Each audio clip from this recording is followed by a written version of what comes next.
you're feeling like you need to do some refreshing in that sewing room or in your stash or any part of your house at all, or your room or anything, and you feel like you need to do some decluttering, well, I have some tips and tricks for you today, and I hope they help you. So stick around.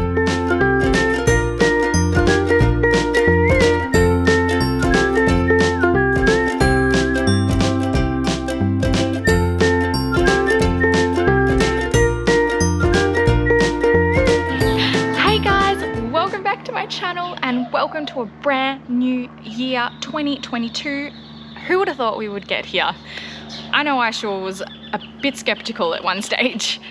Well, I hope you had a great Christmas and a great New Year's. I did. I feel fresh and refreshed, and after doing my D-stash, which you guys are going to see today, yes, my D-stash declutter, that's what this whole video is about.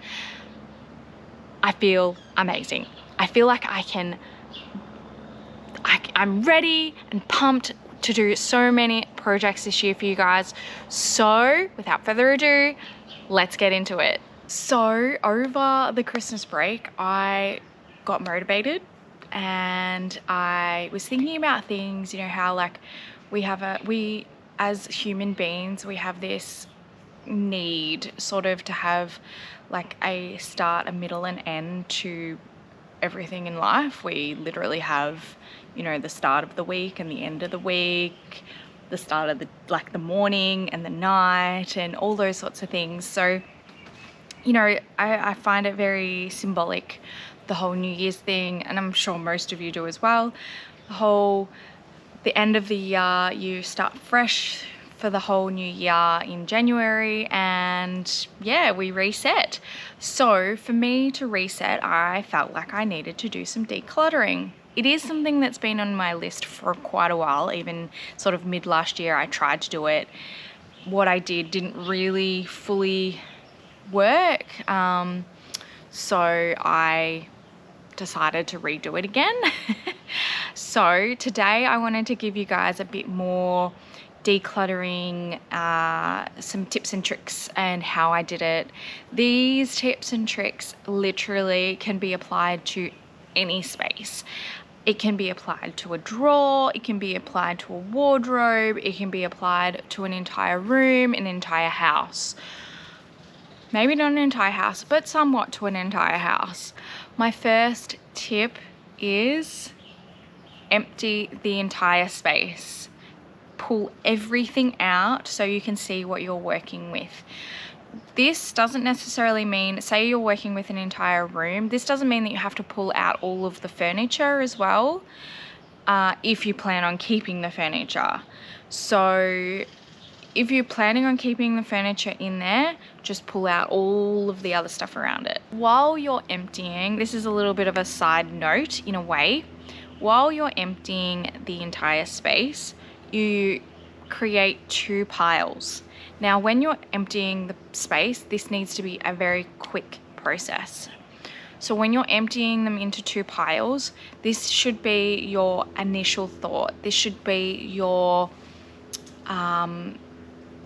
the first feeling you feel is what you really should go with. All right. Try not to go and put it in a pile and then go, oh no, I'm going to put it in the other pile. Just so you guys know too, I'm going to put everything that I'm keeping up on the table, and anything that I'm not keeping, I'm just going to pop on the ground. So the two piles that I'm talking about, you should have a keep pile. So that's the pile that's going to go back into that space, or that you're going to put it in another space, or so that's what you're going to keep, okay?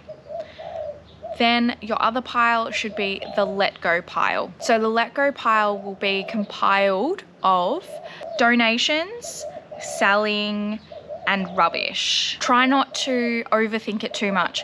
Pop them into two separate piles and just go for it. All right, after you've done that, clean the space. Give it a good, really good deep clean, vacuum, wipe down, everything like that. The next step is you can choose, depending on what sort of a space you're working with, if it's a whole room, work on the keep pile with the let go pile out of the room completely, like put it out of the room. Bag it, box it, whatever you need to do with it. Just have it somewhere that you won't touch it until the end, until you've finished your keep pile, basically. Now, I do the keep pile first if I'm doing a large space, but it is up to you. It's a bit of a touchy subject sometimes, the let go pile, but I'll touch on that soon. If you're dealing with more of like a small space, like a drawer or something like that, you can start with the let go pile like pretty much straight away, because I find a drawer is probably less emotional, but again, I'll talk about that soon. So for this situation, I decided I would do the keep pile first, because it was probably the biggest pile, and the pile that needed to be addressed first, because I'll talk about that later. So I do the keep pile first. I put the keep pile into 2 different categories again. Some people will say that this is a lot of double handling. Yes, it was, but at the same time, I found it was probably the most, what's the word? It was the most logical for me. So I did 2 piles, 1 fabrics, 1 wovens. That's how it worked. Because I was doing fabric specifically, I could do it this way. If it was something else, you might not need to do this step of categories. Say it's your clothes. So say you're doing your wardrobe of clothes. You would probably do more of maybe a winter and a summer, or trans-seasonal, or maybe, you know, stuff that you're gonna wear summer and, in everyday life and maybe workwear or something like that. You could create 2 piles like that. But with your wardrobe, you'd probably end up just putting them into t-shirts, pants, jumpers. You'd have a lot more categories, which is technically the next step for me. So mainly with my knits, I did cotton lycras and double brush polys. I don't have a lot of other types of, that's pretty much all I had. So my woven side was a lot more in depth. So I had my double gauze, I had my silkies, I had rayon, poplins, quilting cottons, things like that. So I had a lot more piles in that section. So I decided that I would do a method which is going all over everywhere. A lot of people have heard of this, so bear with me. But I used the comic book boards. I used 2 different sizes in the end. I used one size that was 6.5 inches by 10.5 inches. They were my main ones, so nearly the whole stash is done with them. I did find them a little bit too skinny. So when I bought the second lot, because I actually have over 100 types of fabric, or 100 boards that I've done, I bought the 7.5 inch by 10.5 inch. They were just that little bit bigger, obviously, but they made just that little bit of a difference, I think, when I was folding them up. And the pricing was exactly the same, so that wasn't, yeah. Basically what I did at the very start too is I was like, oh, I'm gonna be super motivated and I'm going to iron all of my fabrics and make sure they're all nice and like lovely and, you know, ironed out. I did, I think 2. Yeah, okay, they were like 5 meters worth each, but I quickly stopped doing that. So yeah, so I just basically folded them all on the boards. If you want to learn how to do it, there's heaps of YouTube, heaps of other tutorials for you to do that. So I didn't show you how to do that or anything. So I did that for my knits first, and then I started on my wovens, and I realized that my knits actually was a lot less, so I could put them in my lower part. I'll show you this all at the end though, of course. And then basically because I had taken so long, it took me a couple of days to do this, mind you. So I stopped for a coffee in between because I did start to get quite overwhelmed. And, you know, I think you have to give yourself a break. It was lunchtime or whatever. Give yourself a break, whether or not, if you can, if this is a big project that you're doing and you can stop for an entire day because you're feeling overwhelmed, that's fine, as long as you're not going to be living in the chaos and the mess, because that's going to feed the anxiety. That is why I started doing it, because every time I would go in and I'd have a look at my stash, it gave me anxiety knowing that I had so much clutter. So this process really helped with that, I feel. So once I had basically done as much as I could with all the boards, because I had to order more, I stopped and I did the next pile. So my next pile for me was the letting go pile. So for me, this was fairly easy. But again, if you're doing more of a sensitive kind of area, say somewhere that you have a lot of memories stored away, this is the biggest process for you. This will be the biggest phase for you. And I really encourage you doing this perhaps with a friend or somebody that is sensitive to the situation, but also is motivating and is able to keep you on track and keep you looking towards that goal. You've put this in the let go pile because you're ready. It may take you a little bit of extra time when you re-look at this pile, but I assure you, your first instinct is always the right instinct. Now, like I said, the letting go pile is your donations, your selling, and your rubbish. So we are going to break it down into those 3 piles now. Again, this should be a fairly quick process and going off your first instinct. This really can be challenging, but I assure you this will be the most rewarding phase. Basically, the reason I do the keep pile first is because when you put everything back in that space, you can feel accomplished for starters, but you can also you can get a sense of actually what you can fit in that space.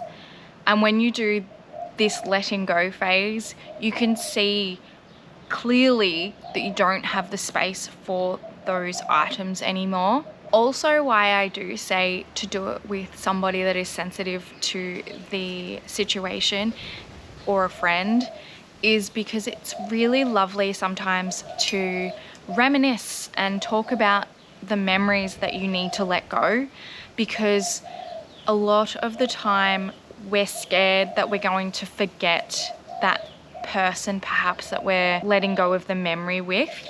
So by having that friend or that person, it could be even another family member, just that other person there to just chat about that memory, reminisce on the times, and then be able to let go of that, means that you're not forgetting the person or the memory.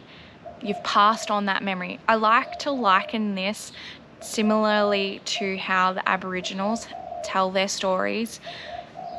This is keeping their ancestors alive, and that's how I feel like when you have that somebody to talk to and tell that story and tell that memory to, you are basically creating that story time and passing it on. Okay, having said all of that, let's do it. So you have a donation pile, a sell pile, and a rubbish pile. I didn't have necessarily all these piles for my fabric, but if you're again doing it in another space, you probably will. For my fabric, I have decided that I will sell my fabric. So anything that I didn't want anymore, I am going to be selling. Because I have the space, I have decided that I can do this. I have a space to basically hold them and all that sort of thing. If you don't have a space for that, then you may look at possibly only keeping maybe a few pieces to sell. Maybe the more expensive pieces, maybe you have 2 meters of a really luxurious type of fabric. You may feel like you have enough room to hold on to that and on sell that, but you will see I have a lot of fabric. So I haven't necessarily got expensive types of fabric, but I have a lot of it. So I decided I'll keep it and I will sell it. I'm going to go to a market, which like just a trash and treasure market, and sell it there. And I might have to do a couple of trips, but they're fairly cheap. They're only like $25 Australian to go and sell your fabric there. If I didn't have the space, and I kind of didn't have the time or something like that, I would just donate this to an op shop. Keeping in mind, apparently sometimes op shops actually, or thrift stores, actually don't sell fabric. So this can contribute to landfill as well. So that's kind of the aim, is not to contribute to landfill for me. Your donation pile, the way you should think about any item that you're going to put in the donation pile is, would you gift this to somebody? Is it in good enough condition that you would gift it to somebody? Your sell pile should basically be the same as your donation pile. Like, so you should be able to think of it, is it good enough to gift to somebody? This is a great way to recoup some funds. So you may have to hire a skip bin or be wanting to paint the space. So you might decide to put the money towards the paint or flat packs or whatever. By you selling, you might be able to recoup some funds from creating this space. And then the rubbish pile. Well, basically the rubbish pile should be things that are broken, stained, chipped, moldy, ripped, things that might have been moth-eaten. For me, in the fabric setting, I had a lot of scraps. So for me, that was my rubbish. I had a bin full of scraps that were some usable and some not at all usable. So I actually had to go through that entire pile and decide through that what I was actually keeping because it was still usable and what I was going to be throwing out as rubbish. But I didn't actually put a single thing in the rubbish bin when it came to the fabric. I actually put it all in my dog bed. My dog's bed really needed a good bit of cushioning, so I put it all in there. So if you have a way of recycling your scraps, go for it. You can still call it your rubbish pile, because at the end of the day, technically, if you don't have anything to do with it, then you probably will need to pop it in the bin. That's basically it. If you've done all of those phases, you pretty much should have finished your space. All right, so back to my stash, just to give you an overview. I ended up putting my wovens all up at the very top. So I actually switched them. So originally I had put all of my wovens all down the bottom, and then I had put all of my pretty much all of my knits. I had a few things scattered everywhere, because originally what I had done was put them into plastic Ziploc bags, and that kind of worked, but not really. So that's why I ended up redoing this as well. I have kept in there some Ziploc bags though. I've actually kept anything that is a usable scrap. So something that I might be able to use as straps, or like as a lining, or I can make hair things out of, or something. Anything that is a usable scrap, I basically put in the little Ziploc bags. I also kept some double brushed poly in there, and I had a bit of rayon spandex, and I had already cut into it, and so it was just very it was very hard to try and wrap onto the board, so I just decided I just wouldn't. I really liked that I have the versatility of the two, because at the end of the day, that's what it's a usable space for me. I know that a lot of the people in the YouTube world now are a lot more about the aesthetic of something and not the actual usability of it.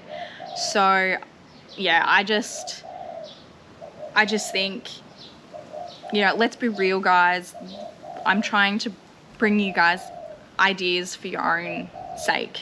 Anyway, if you have stuck with me for this long, thank you so much for watching. And well, don't forget to like, subscribe. As always, I am so happy for you guys to be here and watching, but I can't do it without you guys. So please, please, please make sure you like and subscribe. Again, thank you so much for watching, and I will see you next week for my next episode of my goals and resolutions for sewing. Thanks guys, see you later.